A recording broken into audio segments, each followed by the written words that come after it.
안녕하세요. 10월 25일 화요일입니다. 저희들 비록 성은 다르나 이미 을을 맺어 형제가 되었습니다. 저희가 동년, 동월, 동일에 태어나진 못하였으나 다만 동년, 동월, 동일에 함께 죽기를 원하오니 천지 신명이시여 이 마음을 굽여 살피어 의리를 배반하고 은혜를 잊어버리거든 벌을 내려 함께 죽여주셔서 이것이 유비, 관우, 장비가 복숭아밭에서 의형제를 맺었다는 도원결의입니다. 이익보다는 의리를 우선하자는 것이 도원결의입니다. 그런데 대장동 의형제, 대장동 도원결의는 탱자보고 규리라 하는 궤변입니다. 사기꾼에게 무슨 의리가 있고 형제애가 있겠습니까? 유동규가 이제라도 자신의 어리석음을 깨닫고 진실에 근접하려는 노력, 의지에 박수를 보내야 할 것입니다. 드디어 유동규의 리벤저, 복수혈전이 시작되고 있습니다. 천천히 말려 죽일 것이다. 작은 돌 하나에 안달하면 큰 돌에 어떡할 것인가? 배신감을 표출하고 있습니다. 사람을 믿다가 배신당하고 사람을 사랑하다가 상처받습니다. 그러나 그 배신과 상처 없이는 성숙하는 사람은 없습니다. 배신당한 자는 상처만 받게 되지만 배신자는 더 비참해진다고 합니다. 대장동 의형제들이 이제 와서 서로 배신자라고 주장하고 있는데 배신은 주관적 개념이라서 보는 관점, 보는 시점에 따라 달라질 수가 있습니다. 시청자 여러분께서는 오늘 현재 대장동의 배신자는 누구라고 생각하십니까? 1. 이재명과 정진상 2. 유동규와 남욱 3. 김만배와 김용 100번 1000번 최고급 룸을 드나들면서 템프로에게 뿌린 돈이 얼마이겠습니까? 수천억의 배당금까지 챙겨갔고 그 모든 돈이 서민들의 눈물입니다. 그런데 여기에서 포기한다면 여기서 털썩 주저앉게 된다면 우리 서민들의 눈물은 어떻게 합니까? 그것이야말로 진짜 배신이 될 것입니다. 대장동 게이트는 도원 결의가 아니라 범죄 단체 조직입니다. 한탕주의일 뿐 어떤 의미도 없습니다. 범죄에 응징하지 않는 용서는 나약함의 표현입니다. 반드시 리벤저가 필요합니다.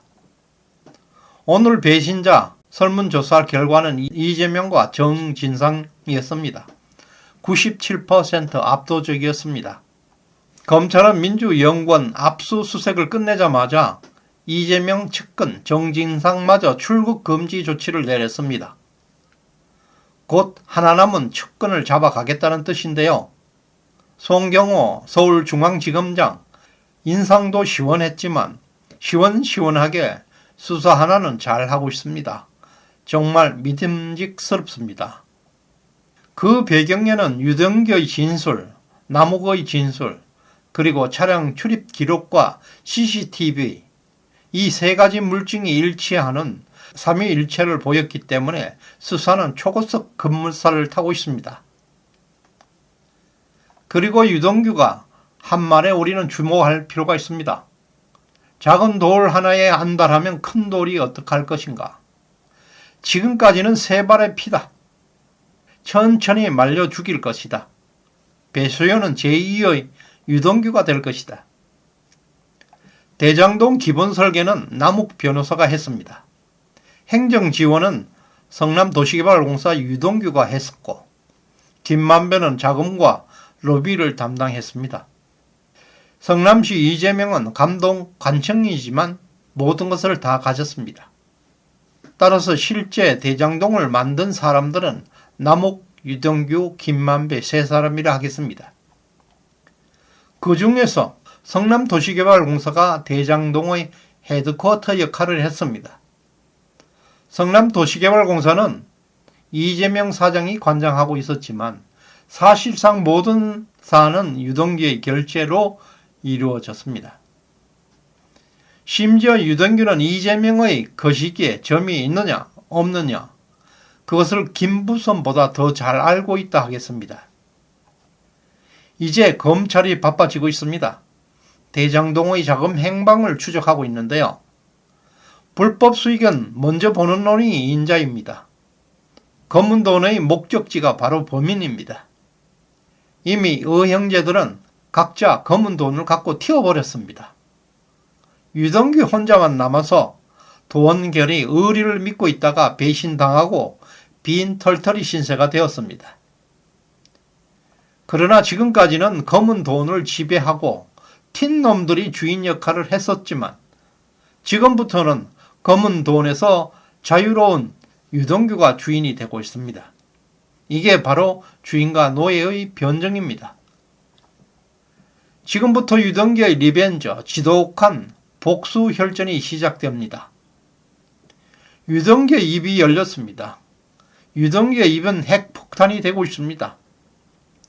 김용 민주연구원 부원장을 구속시켰습니다. 민주당사에 있는 민주연구원이 압수수색을 당했습니다. 정진상이 출국 금지되었습니다. 국회 민주당 법사위에서 박범계가 뒤로 빠지고 김의겸과 기동민이가 전면에 나서고 있는 것이 수상해 보입니다.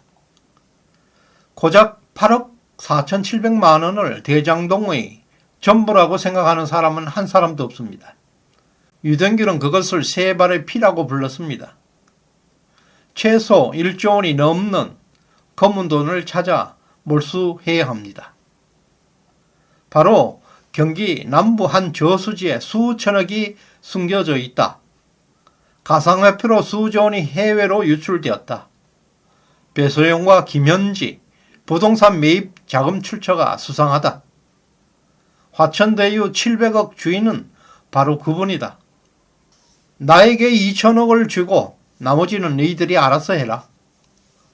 월급쟁이 정진상, 김용은 빚 한 푼 없이 아파트를 샀다. 등등 의혹들이 점점 사실로 밝혀지고 있는 가운데 이 모든 스토리의 핵심, 중심에 있었던 사람이 바로 유동규입니다. 그래서 유동규가 무서운 사람이 되고 있습니다. 감옥소에 있는 유동규에게 배신자들은 가짜 변호사까지 붙어서 유동규를 염탐하고 감시해 왔습니다. 아무리 인간 말종이라 하더라도 이런 짓을 할 수 있겠습니까? 낙타는 수천리를 걷고도 지친 내색을 하지 않다가 어느 순간 무릎을 꺾고 숨을 놓아버리게 됩니다. 그게 배신입니다. 유동규의 복수혈전, 시원한 드라마가 전개되고 있습니다. 시청해 주셔서 감사드립니다.